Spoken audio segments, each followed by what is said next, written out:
The rest of Chapter 6. The trunk shop was more richly appointed than any other shop Harry had visited. The curtains were lush and delicately patterned, the floor and walls of stained and polished wood, and the trunks occupied places of honor on polished ivory platforms. The salesman was dressed in robes of finery only a cut below those of Lucius Malfoy, and spoke with exquisite, oily politeness to both Harry and Professor McGonagall. Harry had asked his questions, and had gravitated to a trunk of heavy-looking wood, not polished, but warm and solid, carved with the pattern of a guardian dragon whose eyes shifted to look at anyone nearing it. A trunk charmed to be light, to shrink on command, to sprout small clawed tentacles from its bottom and squirm after its owner. A trunk with 2 drawers on each of 4 sides that each slid out to reveal compartments as deep as the whole trunk. A lid with 4 locks each of which would reveal a different space inside. And, this was the important part, a handle on the bottom which slid out of frame containing a staircase leading down into a small lighted room that would hold, Harry estimated, around 12 bookcases. If they made luggage like this, Harry didn't know why anyone bothered owning a house. 108 golden galleons. That was the price of a good trunk, lightly used. At around 50 British pounds to the galleon, that was enough to buy a second-hand car. It would be more expensive than everything else Harry had ever bought in his whole life all put together. 97 galleons. That was how much was left in the bag of gold Harry had been allowed to take out of Gringotts. Professor McGonagall wore a look of chagrin upon her face. After a long day's shopping, she hadn't needed to ask Harry how much gold was left in the bag. After the salesman quoted his price, which meant the professor could do good mental arithmetic without pen and paper.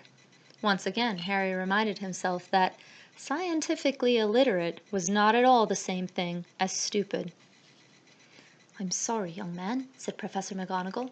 "This is entirely my fault. I would offer to take you back to Gringotts, but the bank will be closed for all but emergency services now." Harry looked at her, wondering.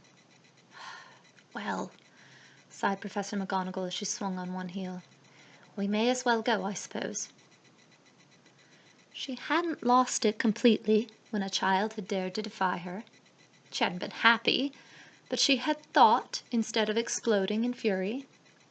It might have just been that there was an immortal Dark Lord to fight, that she needed Harry's goodwill. But most adults wouldn't have been capable of thinking even that much, wouldn't consider future consequences at all if someone lower in status had refused to obey them. "Professor," Harry said. The witch turned back and looked at him. Harry took a deep breath. He needed to be a little angry for what he wanted to try now. There was no way he'd have the courage to do it otherwise. She didn't listen to me, he thought to himself. I would have taken more gold, but she didn't want to listen. Focusing his entire world on McGonagall and the need to bend this conversation to his will, he spoke.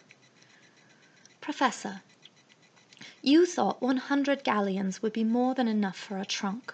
That's why you didn't bother warning me before it went down to 97, which is just the sort of thing the research studies show.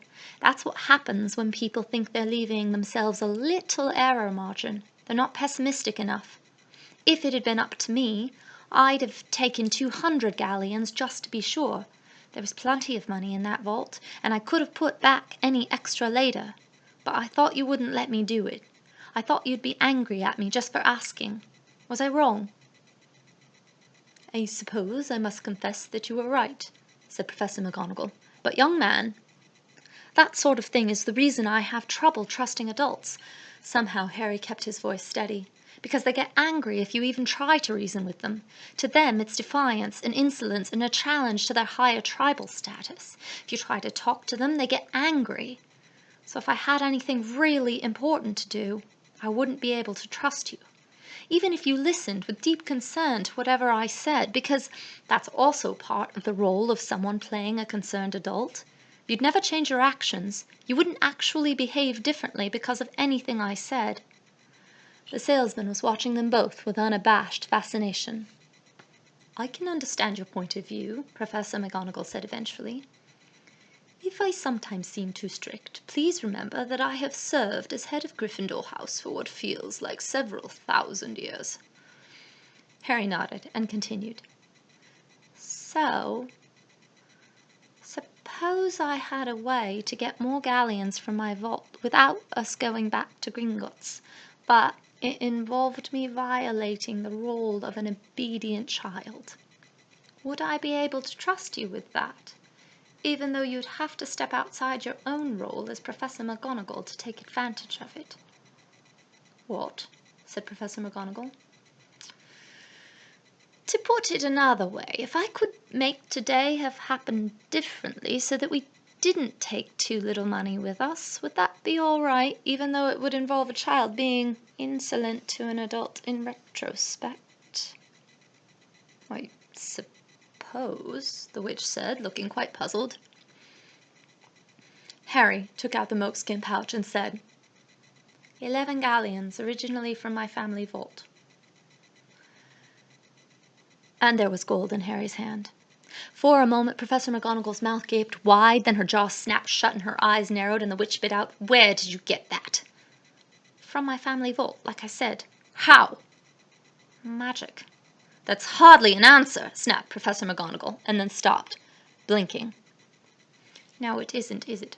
I ought to claim that it's because I experimentally discovered the true secrets of how the pouch works, and that it can actually retrieve objects from anywhere, not just its own inside, if you phrase the request correctly. But actually it's from when I fell into that pile of gold before and I shoved some galleons into my pocket. Anyone who understands pessimism knows that money is something you might need quickly and without much warning. So now are you angry at me for defying your authority, or glad that we succeeded in our important mission? The saleswoman's eyes were wide like saucers, and the tall witch stood there silent. Discipline at Hogwarts must be enforced, she said, almost a full minute, for the sake of all the students, and that must include courtesy and obedience from you to all professors. I understand, Professor McGonagall. Good. Now let us buy that trunk and go home. Harry felt like throwing up or cheering or fainting or something. That was the first time his careful reasoning had ever worked on anyone. Maybe because it was also the first time he had something really serious that an adult needed from him, but still, Minerva McGonagall, +1 point. Harry bowed and gave the bag of gold and the extra 11 galleons into McGonagall's hands. Thank you very much, Professor.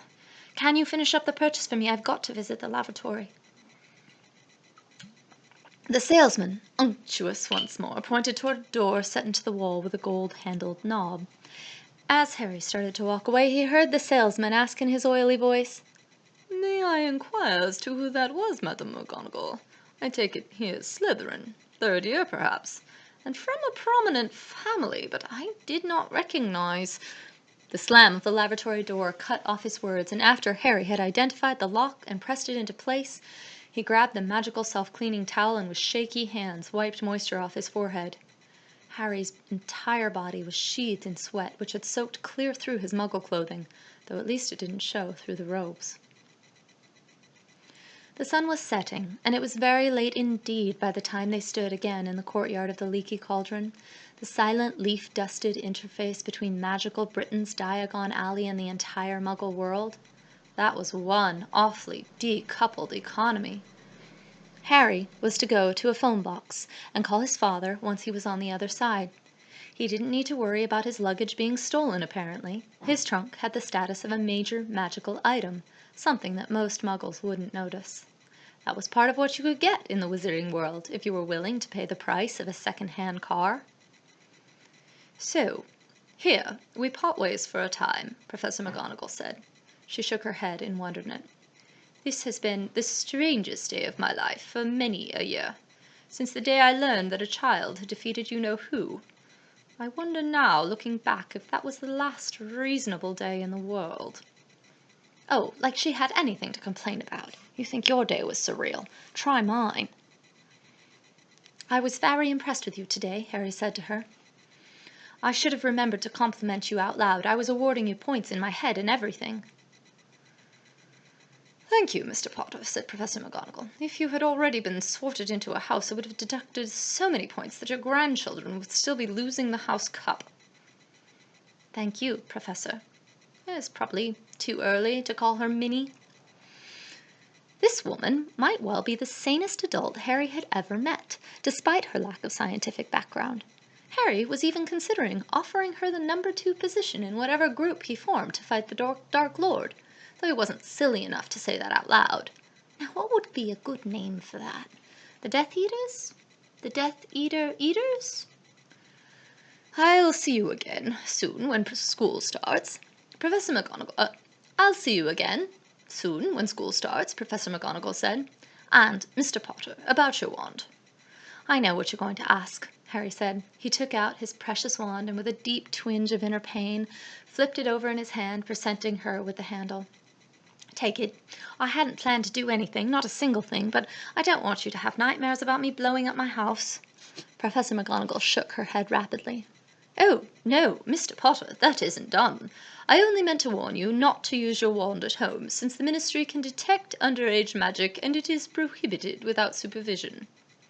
"Ah," Harry said. "That sounds like a very sensible rule. I'm glad to see the Wizarding World takes that sort of thing seriously." Professor McGonagall peered hard at him. "You really mean that?" "Yes," Harry said. "I get it. Magic is dangerous, and the rules are there for a good reason. Certain other matters are also dangerous. I get that too. Remember that I am not stupid." "I am unlikely ever to forget it. Thank you, Harry. That does make me feel better about entrusting you with certain things. Goodbye for now." Harry turned to go into the leaky cauldron and out toward the Muggle world. As he touched the back door's handle, he heard a last whisper from behind him. "Hermione Granger." "What?" Harry said, his hand still on the door. "Look for a first-year girl named Hermione Granger on the train to Hogwarts." "Who is she?" There was no answer, and when Harry turned around, Professor McGonagall was gone. Aftermath. Headmaster Albus Dumbledore leaned forward over his desk. His twinkling eyes peered out at Minerva. "So, my dear, how did you find Harry?" Minerva opened her mouth. Then she closed her mouth. Then she opened her mouth again. No words came out. "I see," Albus said gravely. "Thank you for your report, Minerva. You may go."